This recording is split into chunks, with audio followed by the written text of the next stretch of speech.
I'm Anna Helman, and today I want to share a quick tip with you for taking your stamped images from the way they normally look to amazing. Love this tip. I have some beautiful cards to share with you, and I hope you'll stick around for the end where we chat about life like always. Let's get started.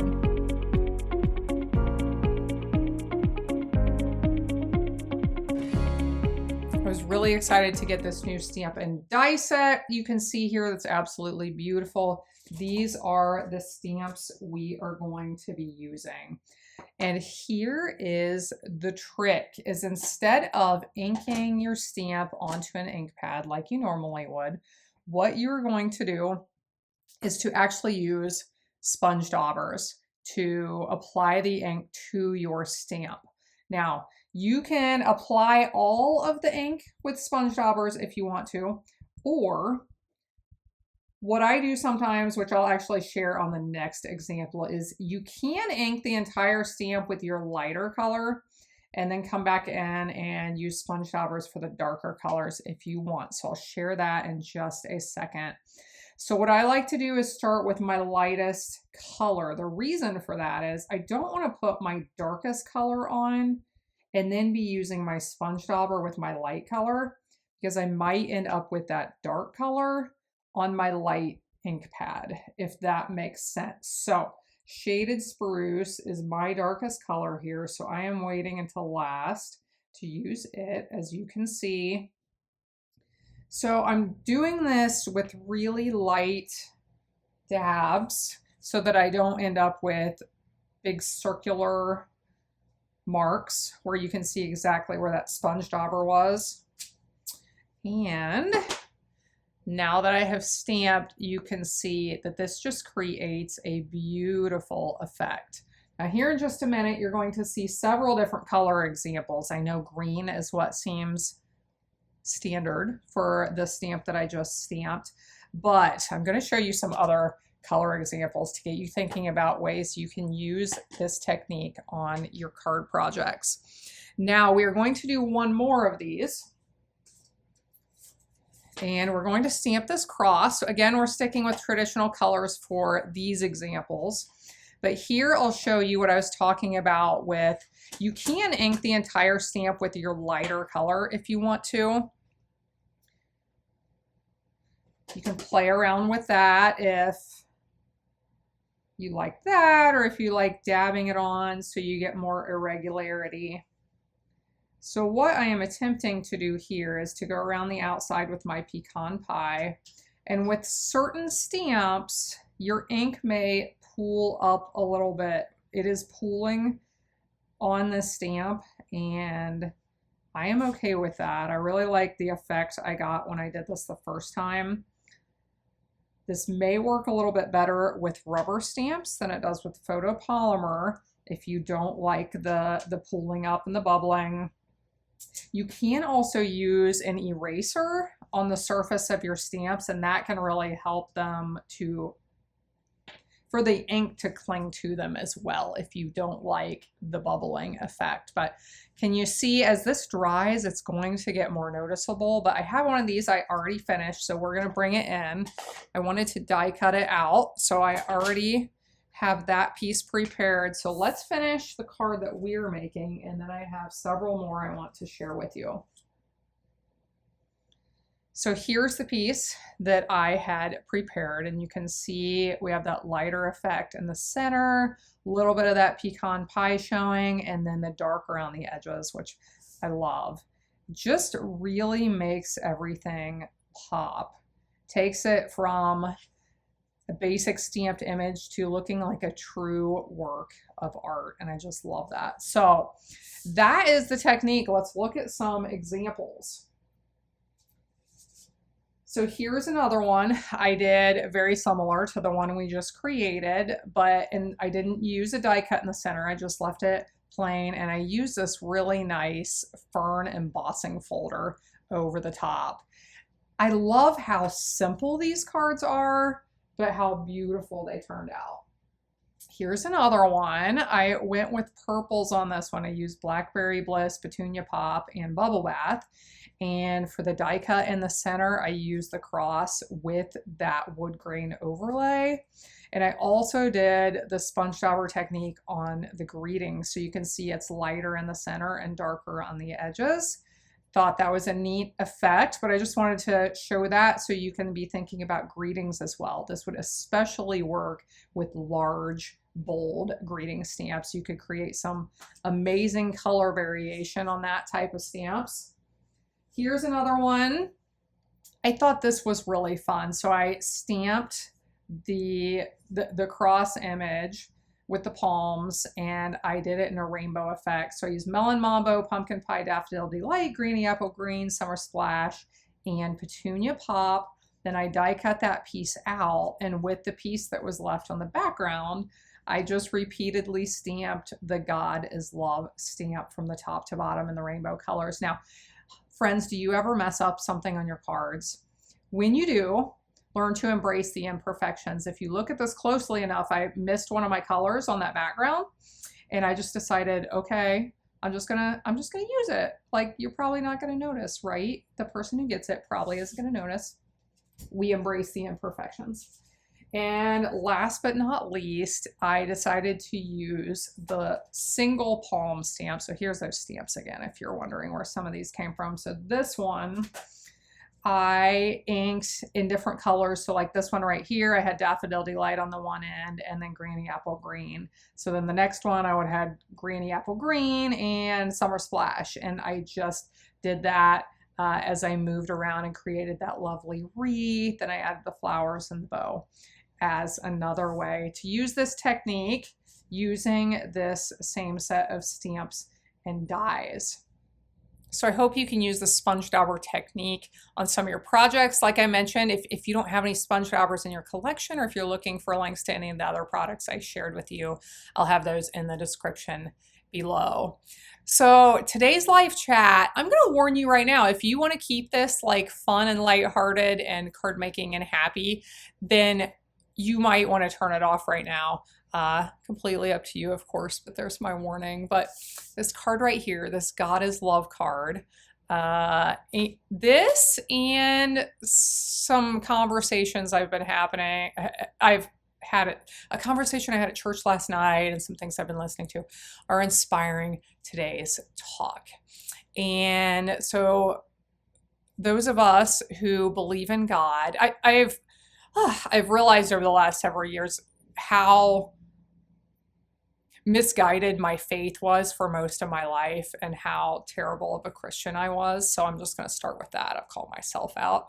But as I have learned and grown and deepened my faith with the Lord, I've just started to see and notice a lot of things.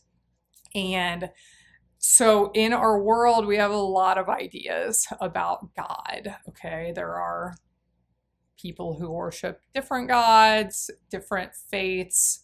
My belief is that the one true God sent his son Jesus to die on the cross for my sins and your sins if you choose to accept him. So that is my faith. That is my belief. And this God is love thing.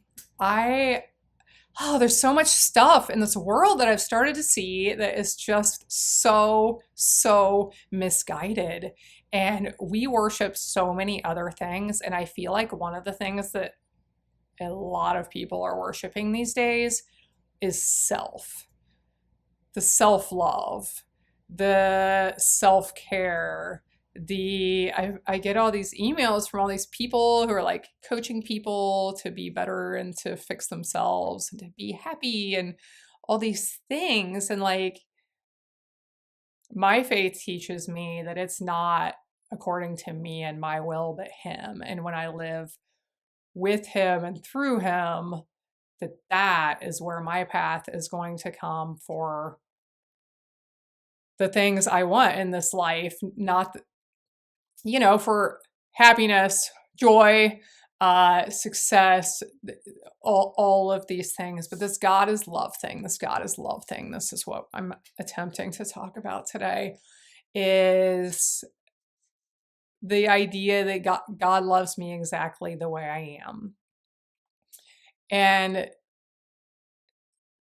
while that is very true, if we are living in relationship with Him. Uh, it's also not a reason to stay exactly the way we are. We are to be growing in those relationships and living in alignment with His commands for us. I've shared several times. So this year, I've decided to read the entire Bible this year. So the plan I've been following is called the Bible Recap. I love the person who does it, Tara Lee Cobble. She's like so cheery. And so I read my portion for the day and then I listen to a short podcast from her afterwards. And I just love it. I'm learning a lot. I'm learning a lot just because I'm reading. And then when I listen to her commentary, I learn more things. And I've been, let's see, I'm in the book of Judges right now. So we've got the beginning of the Old Testament I'm done with the beginning of the Old Testament. And this God is love thing, like, yes, He loves us enough that He sent His Son He became human to come and experience the pain of being human and suffering the worst death you could suffer for us. He loves us that much. But like if we go back and look at the Old Testament, how many times did He say, or He had His people telling the people, like, do what I say so that you can be blessed. It is over and over and over again in there. Follow my commands so that you can live long in the land, and all it's over and over and over again in different forms. And I think in this world we live in, and the way I was growing up was just kind of like, yeah, you believe in God and that's good enough. And like, I'm not sure that's good enough. Our pastor has been, it's in the middle of a short series right now on Are You Truly Saved? And in January, he had done a series that was kind of a theme throughout. Are you truly saved? And it's something, so we have just joined a small group at our church, and last night our conversation is always a follow-up from the Sunday sermon. And it was do I truly have salvation? And so so one of the questions was, have you ever thought about whether you are truly saved or whether you have salvation? And my response was, wow, all that time in my life where I should have been wondering that wouldn't have crossed my mind. I just thought I was fine. I wasn't thinking about it. I was fine. I was living my selfish life. And yeah. So anyway, God is love. God is love. But there's if you believe in God, something to think about. Do you think there's a penalty for not living in accordance with whatever that God wants? Is there a penalty for that? The Bible tells me punishment for not living right with God and accepting Jesus is death and eternity in a really bad place. So I wish pastors would talk more about these things. Like, I'm not big on like the judgment and you are going to die if you but fear does motivate people. I just heard my pastor say that like he accepted Jesus when somebody was talking about hell and he didn't want to go to hell. And that's when so why don't we talk about these things more? Because nobody wants to. We want to be in our happy places. I know. And this is why I warned you before I started. So I like to read and listen to different books. And a book that I read several years ago was called 23 Minutes in Hell. Now, I don't know the author. I cannot verify that this is a true encounter. But based on what I read, I didn't read anything that set off any alarms in my mind telling me like, yeah, that's probably not true. It sounded realistic. It sounded to be in alignment with what scripture teaches me. But there's this man that he was sleeping and had a dream or an encounter that was traumatic enough that like it was traumatic. It was bad traumatic. So I forget how he knew that it was 23 minutes from the time it started until it ended, but he describes this detail of what it was like to be in hell and the smell and the heat and the things and creatures around him. And like, it sounded bad.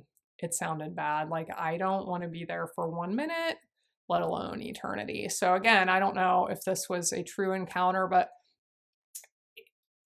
it's something we all need to think about is, are we just going through our daily lives, busy and consumed and trying to find happiness or whatever we're trying to find? Or are we living so that when the time comes that we're no longer living, that we, yeah, I don't know. What am I trying to say? What am I trying to say?